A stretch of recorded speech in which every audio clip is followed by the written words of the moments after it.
It's a Gundam! Super Drake here, and welcome back to It's a Gundam, the show where I didn't fully think out the name before I started posting episodes. So we're continuing with the Hasegawa Xabungle, so today we're doing the left leg. So first and foremost, if my mic is picking up noise, that is Hurricane Helen, however you pronounce it. Long story short, I haven't had a lot of time to do edit videos between when I did the last one and this one. Now, you all won't notice because they're going to post one after another. But regardless, so if you're picking up the wind or the rain, that's why. Now, I'm not doing this video in pure defiance of the storm, or because I'm not afraid of it. It's just because, well, where I live is far enough away from the eye and the dangerous edge that I'm not jazzed about it. So, since this video is kind of, we've already kind of done almost it's almost as though we've done a mirror image of this entire section of the build. So, you know, instead of yapping about this, I figure we'll talk about other stuff. So what we haven't done in a while is a channel update. So while the video is going on, I'm going to go to my dashboard, and this is an update before the Xabungle series actually starts. So, did not realize today was my channel's birthday. So, first up, 184 subscribers, almost 2/5 of the way to the 500 for initial monetization. For those of you who are new, if I monetize this channel, every penny it makes just goes back into buying more products for more content. So my latest video that did good was a short I posted of Chloe with her new toy, the squeaky peanut butter and jelly sandwich titled Aggressive Squeaking, because if you watch the short, that dog puts her whole body into squeaking that toy. Currently it's sitting at 600 views with 12 likes. So yeah.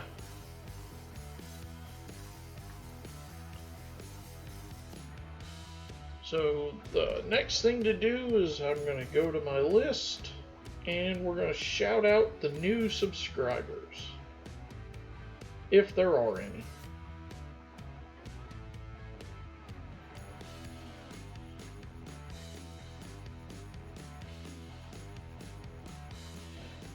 Let's see, the only new subscriber my list is showing is Ian Van Zyl. Thanks for watching, and I hope you're enjoying the content. So,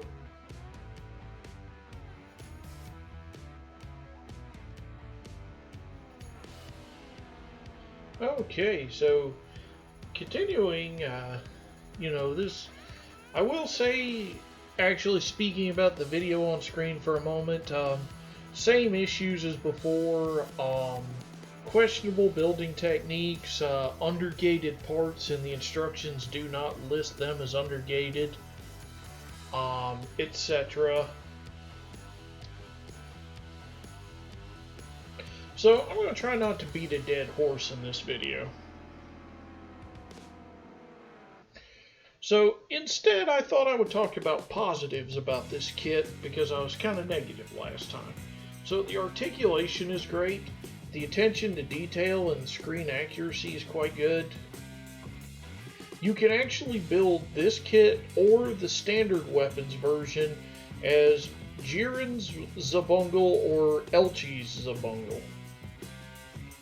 Although I don't know why they call it Elchi's Xabungle, because I seem to remember Rag operating it more than Elchi. Now, I'm not sure if the English names of the characters are right. My interpretation of the names goes all the way back to that fan-translated version of Super Robot Wars Alpha Gaiden. But in the subtitled version of Xabungle that I actually watched, the names matched because I believe that is where the people who translated Alpha Gaiden got the names, was from a subtitled version of the show.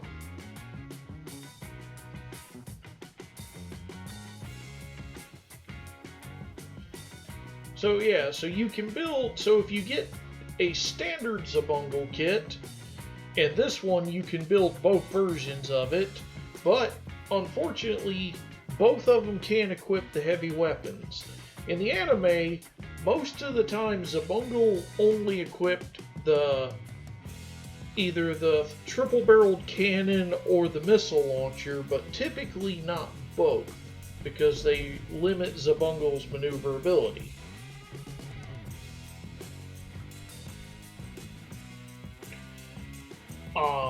Jiren's Xabungle includes alternate wings, panel or filler panels for the arms, because basically the plot line is Jiren's Xabungle got damaged, losing his wings, the wheels on its arms, and basically lost the ability to separate.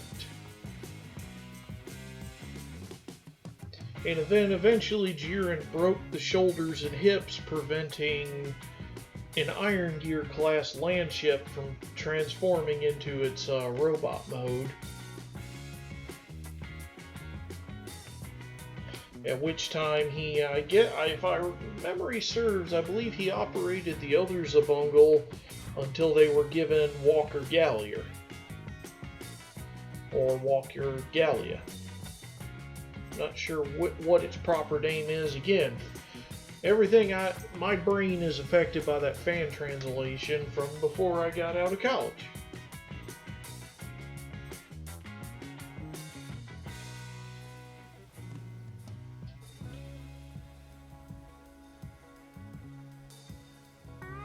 Now, I will openly say this is probably one of the more frustrating parts of this build, because I genuinely do not understand the logic of this, that why you would put the barbell joint into the polycap before putting it in there. I mean, I kind of get it that I think it's using the rigid plastic of the piece to kind of keep the joint from popping apart, but I have a simple belief when it comes to model kits.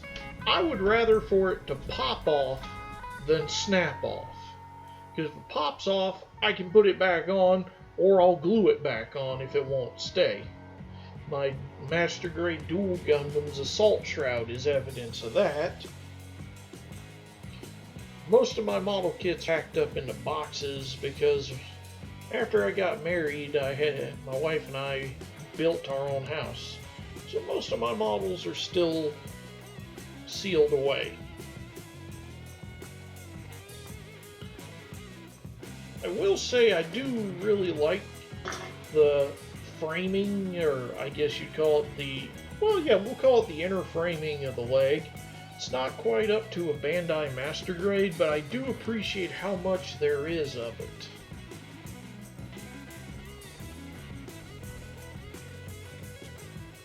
And this is also the blessing, I figured most of it out on the right leg, so we're able to go a little faster with this one.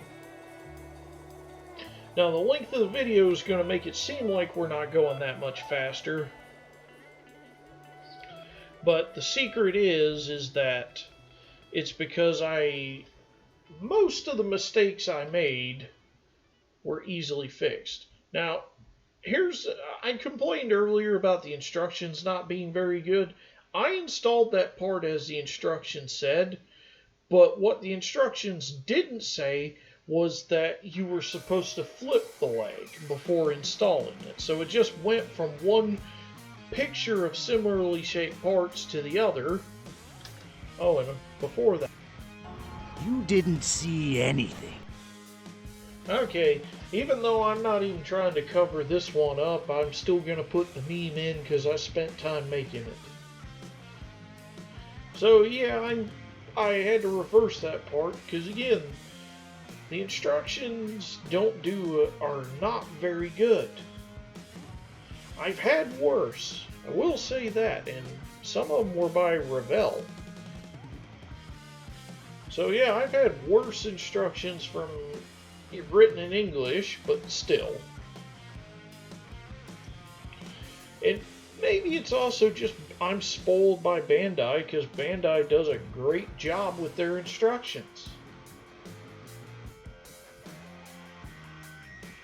Because nowadays the Gundam Kit instructions actually have, when they have instructions written out, they have them written in English and Japanese.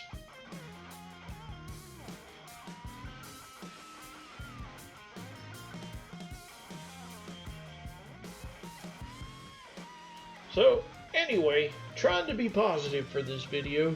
Trying to be positive because this isn't the part that got under my skin. Because I'm going to go ahead and do a bit of a spoiler for you. I actually did the water transfer decals on the next part. I am not going to post those parts. Considering that these are some of the worst water transfers I've ever had the misfortune of trying to apply to something, yeah, that footage is never seeing the light of day.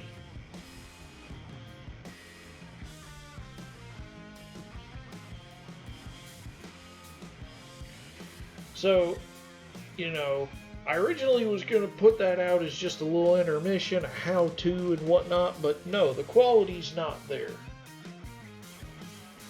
Because I have never had that much trouble with the Bandai kits, and I did the HD edition Zeta kits that had all the foil decals. Although they did not withstand the test of time as I would have liked, but maybe if I had some sealant on them, they would have lasted a bit longer, but no point crying over spilled milk.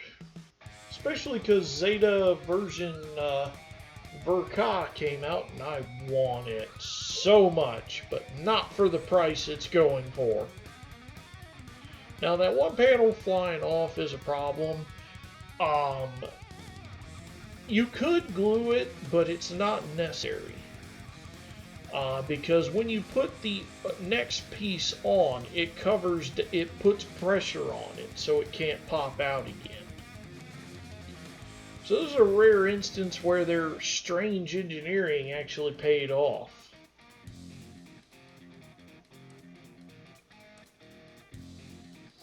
Now, you may have noticed there's some stress marks. Again, you can fix those with a hairdryer or a heat gun. I actually appreciate this plastic quality. It's got enough flex in it that I actually did not snap anything, even though I stressed quite a few pieces. And so we can see I learned from the last time I did this, because that went a lot smoother.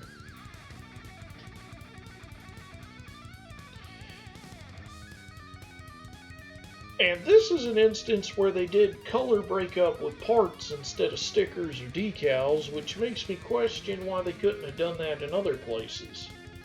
Like on the wheels, why they couldn't have just made the wheel covers where the red stripes were separate pieces.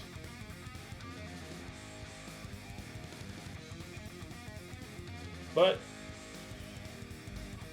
you know, I didn't engineer this, so I'm not going to be mean about the people who actually did. But I think maybe that's the most frustrating thing. This kit does so many good things. And then then it's counteracted by just how many strange or lazy things it does.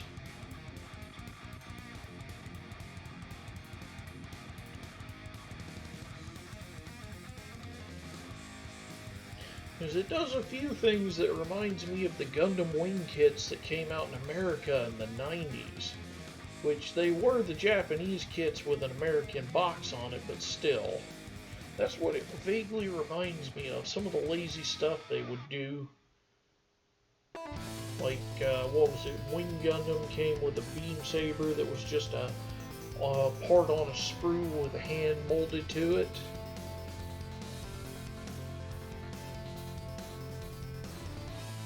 And that always bugged me because I grew up poor in the middle of nowhere. Do you think I could find Beam Saber Green or Beam Saber Pink out in the country? No, I could not. Today that's not an issue, but Amazon didn't exist in the 90s. Anyway, so as we move on, we're moving on to building the foot. Huh, you know, we were supposed to be far away from the hard edge of the storm, but I guess maybe it pushed a little further east than they said it would. Oh well. Maybe it'll flood my work and I won't have to go in tonight. Haha, that's a joke. I want to work. Because, I'll be honest with you, I'm picking up a bunch of extra work so I can pay for my wife and I's anniversary trip. I think I mentioned this before, that we're going to go see Evil Dead the musical, among other things. And I want to get some money so we can stay in a 3-star hotel. You know, not going to be uber fancy, but I want to live it up a little bit.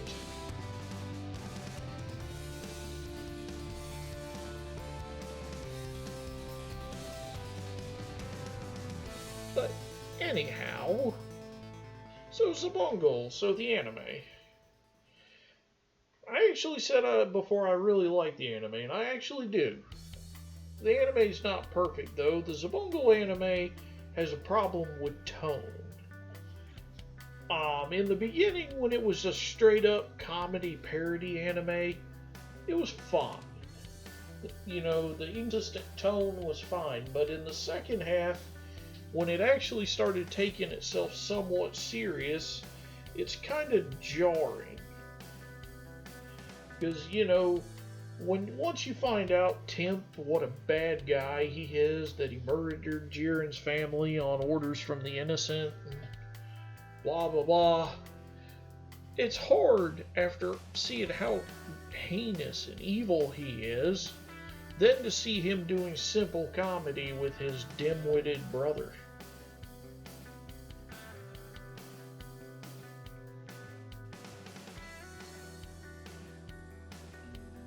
Okay, so there was a cut there to add another complaint to the list.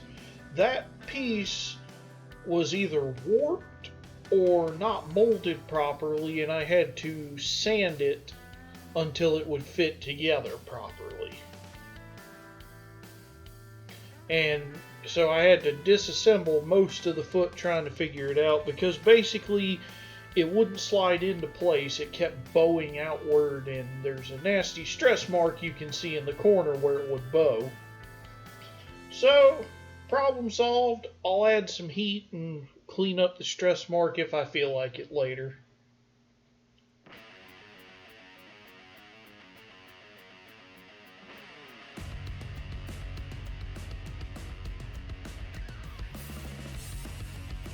And I say, for all the negatives, then you turn around and you have a piece like this where you're utilizing pieces for color breakup when they could easily used more water transfers or stickers. And, you know, it's a foot, it's a well done foot, and it's very reminiscent of the feet Kunio Okawara did at the time.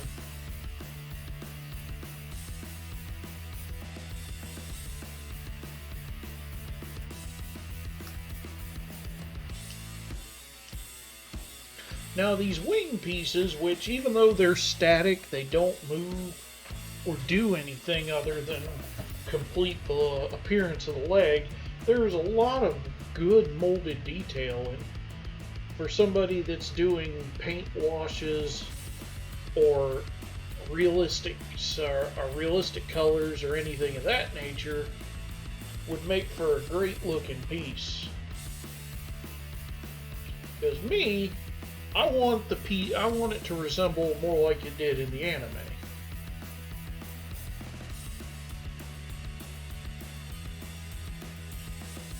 And so going for that anime look, I want the wings just to be more like a big white blob.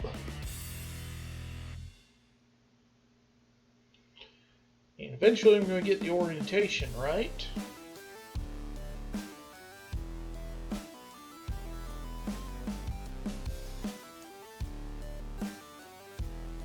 And admittedly, the detailing on that, I kind of miss from the old days. As the old Gundam kits from the 90s, they were just covered in detail and they actually looked good. I have a few of the original Gundam X high grades, and I actually love them to pieces. I could never find a few of them because I wanted the Versaggio or was it the chest brake Versaggio? I had one of them, and never could find the other. I could never find the Leopard Destroy or the Airmaster Burst.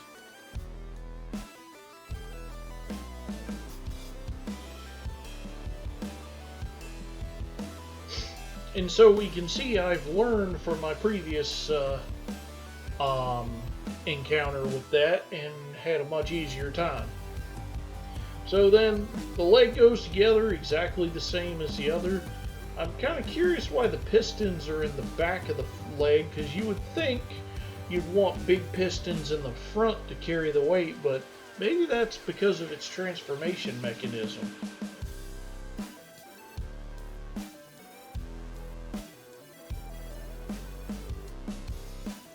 And this is where I've noticed some parts didn't quite fit the line together properly. So I'm just going to take it apart, align the parts, and then try to futz it back together.